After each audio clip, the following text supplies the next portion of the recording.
যখন কোনো মানুষের মৃত্যুর সময় উপস্থিত হয় তখন তার কাছে 4 জন ফেরেশতা এসে উপস্থিত হয়। প্রথম ফেরেশতা তখন আসে যখন তার আত্মা নিঃশ্বাস পর্যন্ত চলে আসে। তাকে প্রশ্ন করা হয়, আজ তোমার শক্তিশালী শরীর কোথায় গেল? যখন আত্মা পুরোপুরি বের হয়ে যায় তখন দ্বিতীয় ফেরেশতা এসে বলে, আজ তোমার ধন দৌলত কোথায় গেল?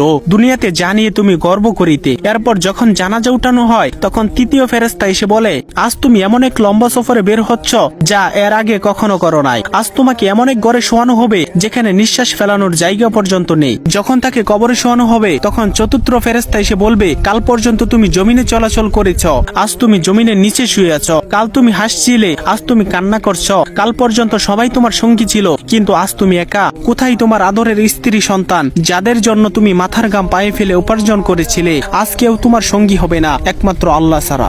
আপনি যদি আল্লাহ তাআলাকে ভালোবেসে থাকেন তাহলে ভিডিওটিতে একটি লাইক এবং চ্যানেলটি সাবস্ক্রাইব করুন এবং আল্লাহ তাআলার নামটি কমেন্টে লিখে যান।